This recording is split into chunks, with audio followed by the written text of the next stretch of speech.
lecture, we will learn how to find electric field due to uniformly charged arc. This is a series of lecture in which you are trying to find electric field due to different objects. In previous lecture, we have studied how to find electric field due to uniformly charged straight wire. We have considered a small differential element of dx length and find electric field due to this ds length, and taking cos theta for the E perpendicular vector and sin theta for the E parallel vector, and end up with two expression of electric field in perpendicular direction and parallel direction. Now, likewise, our previous lecture, first we have discussed the basic maths and tools used inside the lecture.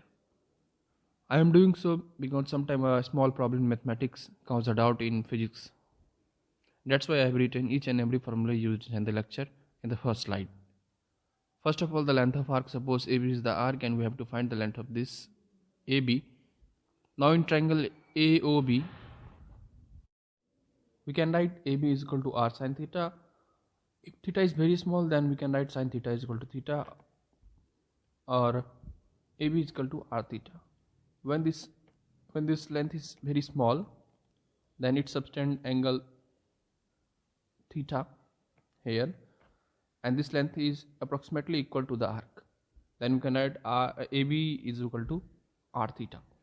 Now differentiation of tan theta is sec square theta. Integration of cos x is equal to sin x, and term linear charge density, we already know this term, that is given by total charge upon total length, or charge on any length is just the multiplication of linear charge density and length. Then vertically opposite angles, whenever two straight lines intersect each other, then the pair of vertically opposite angles, that is AOC and BOD, are equal to each other. Likewise, angle AOB and angle COD are equal to each other. Now electric field due to a point charge. Suppose this is a point charge and we have to find electric field r distance from this point charge. Then the magnitude of electric field will be given by kq by r square, where k is 1 by 4 pi epsilon naught. Now suppose this is our uniformly charged arc and this is the point where we have to find electric field. Now we have drawn a angular bisector which divides this arc into two equal parts,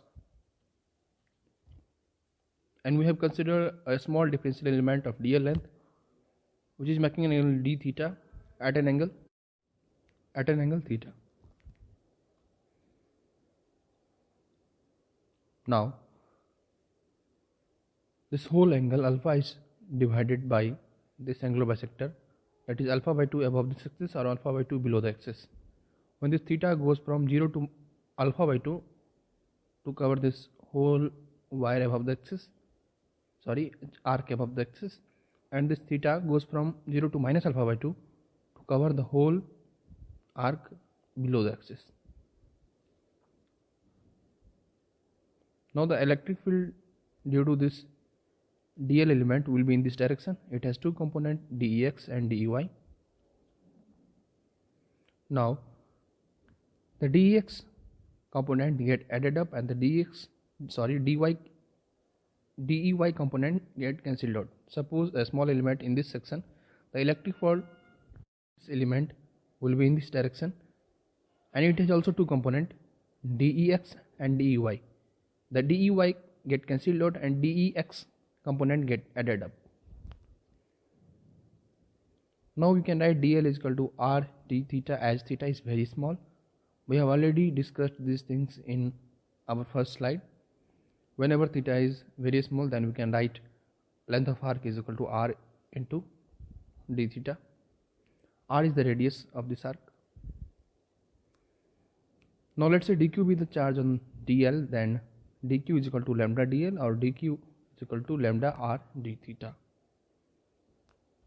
Now electric field due to this small differential element is k dq by r square, since dq is the charge on this element and r is the distance between this point to this point. Now we simply put the value of dq from here to here.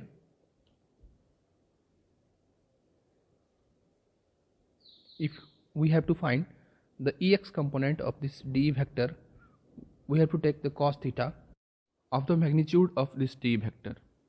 Here the magnitude of d vector is k lambda by r into d theta. So k lambda by r into cos theta d theta for the dEx vector.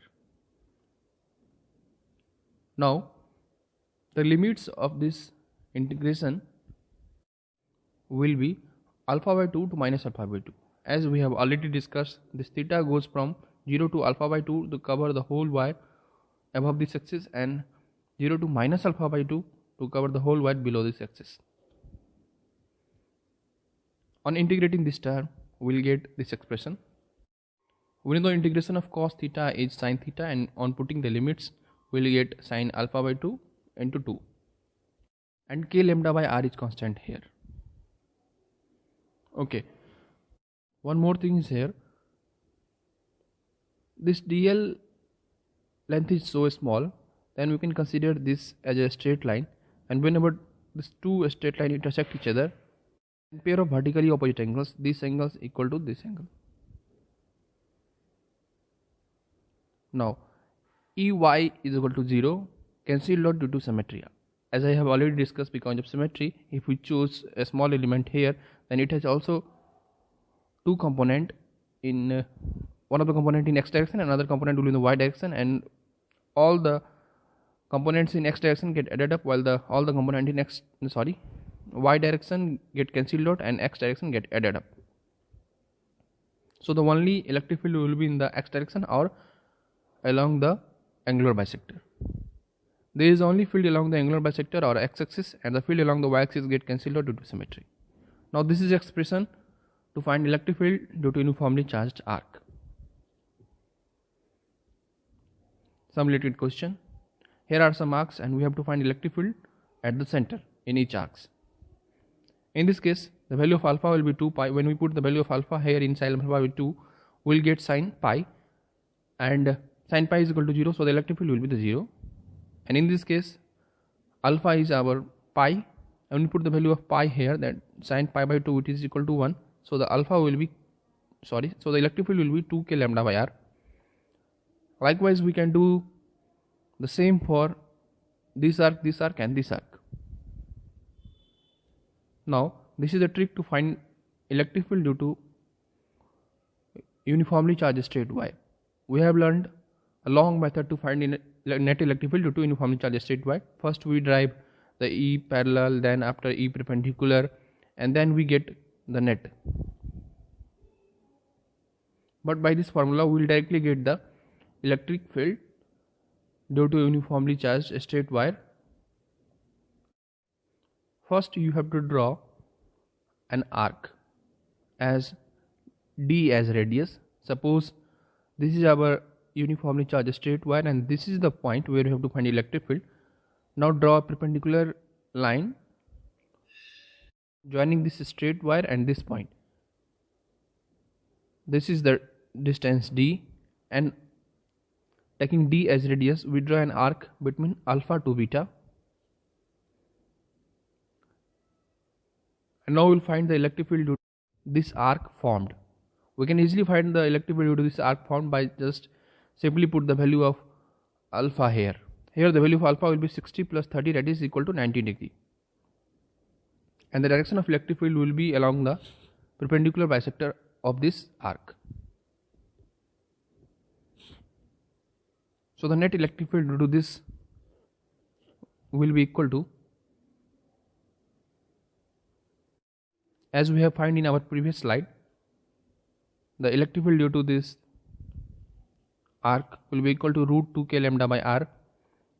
So here is also it is forming 90 degree, so the magnitude of electric field will be equal to root 2k lambda by r. Likewise, in the case of long infinity wire, here alpha and beta both will be the 90 degree, so